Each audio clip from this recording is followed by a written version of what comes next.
তোর সাহস তো কম না আমার মা আর বোনকে নিয়ে উল্টাপাল্টা কথা বলিস। বারান্দায় ছিল লম্বা একটা বাঁশ, ওইটা দিয়ে উড়াধুরা মারতে লাগলাম। ফলে মেম্বারের মাথা দিয়ে রক্ত পড়ছে, শরীরের সব জায়গায় পিটাতে লাগলাম। আম্মু আর ঈশা আমাকে ধরে। ঈশা বলল, ভাই ছেড়ে দে। আমি বললাম, ছাড় আমাকে। কত বড় কলিজা শালার, আমার মাকে বিয়ে করবি, আয় আজকে দেখাই। মেম্বার ঘর থেকে বেরিয়ে বলে, তোরে আমি দেখে নিব, এই কথাটা মনে রাখিস। আমি বললাম, আম্মু আমাকে ছাড়ো তো, শালাকে আজকে মেরে ফেলবো। ঈশা বলল, ভাইয়া শান্ত হ। আমি বললাম, কিভাবে শান্ত হব বল, আজকে আমার কেউ নাই দেখে কি কথা বলে গেল তোদের নিয়ে। এই বলে কান্না করতে লাগলাম। আম্মু বলল, বাবা কান্না করিস না, ও একটা খারাপ মানুষ, তাই বলে কি আমাদেরও খারাপ হতে হবে? আমি বললাম, ও কি কথা বলে গেল আম্মু? আম্মু বলল, বাবা তুই একটু শান্ত হ। বিকালে আমাদের বাড়িতে অনেকে এসেছে। আমি নাকি মেম্বারকে বিনা কারণে মেরেছি, মুরব্বীরা আমার বিচার করবে। মেম্বার নাকি থানায় আমার নামে মামলা করতে গিয়েছিল, আমি গ্রামের ছেলে বলে মুরব্বীরা মামলা করতে দেয়নি, তাই তারা আজকে সবাই মিলে আমার বিচার করতে এসেছে। আমি সবার মাঝে বসে আছি। মেম্বার বলল, আমি এর সুস্থ বিচার চাই, আমাকে বিনা কারণে মারা। আমি শুধু আমার মেয়ের বিয়ের প্রস্তাব নিয়ে আইছিলাম, এজন্য আমাকে মারছে। আমি বললাম, মিথ্যা কথা আমার সামনে বলবি না। মুরব্বী বলল, তোমার সাহস তো কম না, একে তো আমাদের গ্রামের মেম্বারকে মেরেছো, আবার আমাদের সামনে বেয়াদবের মতো কথা বলো।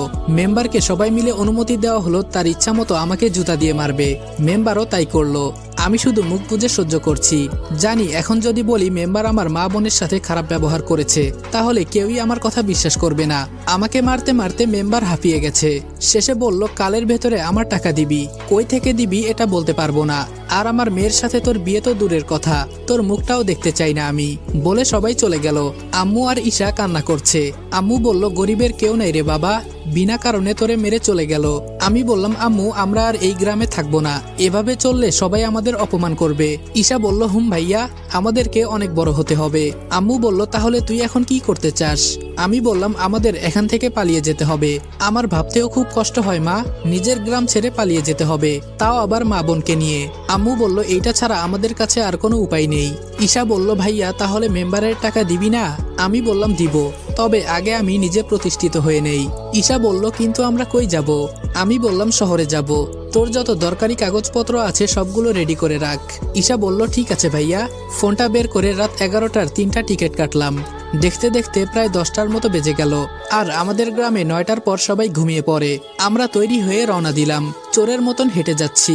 এখন সবাই জানে মেম্বার যে আমার কাছে টাকা পায়, কপাল খারাপ থাকলে যা হয়। কিছু প্রয়োজনীয় খাবার নিয়ে বাসে উঠে পড়লাম। মা আর বোন সামনে বসেছে, আর আমি পেছনে। আমার সাথে একজন মুরব্বী বসেছে। মুরব্বী বলল, তা বাবা তুমি কই যাবা? আমি বললাম, জি আঙ্কেল ঢাকায়। আপনি? আঙ্কেল বলল, আমিও ঢাকায় যাব। তা ঢাকায় কিসের চাকরি করো তুমি? আমি বললাম, কিছু করি না আঙ্কেল। আর কার কাছে যাব, কি করব কিছুই এখনো জানি না। আঙ্কেল বলল, মানে তুমি কি বলতেছো? কিছুই বুঝলাম না। আমি বললাম, না মানে আপনার কাছে বলবো। আঙ্কেল বলল, আমি তোমার বাবার বয়সী, আমাকে বলতে পারো। আমি বললাম, আসলে হয়েছে কি? এরপর সবই তাকে বললাম। এই জন্য বাড়ি থেকে পালিয়ে যাচ্ছি। আঙ্কেল বলল, এমন মেম্বার যেন আর কারো গ্রামে না হয়, এটাই দোয়া করি। আর তুমি চাইলে আমাদের বাসায় থাকতে পারো, আমাদের উপরে একটা ফ্ল্যাট খালি থাকে। আমি বললাম, আঙ্কেল আমাকে এভাবে সাহায্য করার জন্য আপনাকে অনেক অনেক ধন্যবাদ। আমিও তাই চিন্তা করছিলাম মা বোনকে নিয়ে কোথায় উঠবো। কিন্তু আঙ্কেল আপনাকে বাসা ভাড়া কত দিতে হবে? আঙ্কেল বলল, তুমি কোন ক্লাসে পড়ো? আমি বললাম, জি এবার এইচএসসি এক্সাম দিয়েছি, এখন রেজাল্টের অপেক্ষায় আছি। আঙ্কেল বলল, তোমাকে ফ্ল্যাটের ভাড়া দিতে হবে না, আমার 2টা মেয়ে আছে, তুমি শুধু ওদের একটু টিউশনি করায়ও। আমি আঙ্কেলকে জড়িয়ে ধরে বললাম,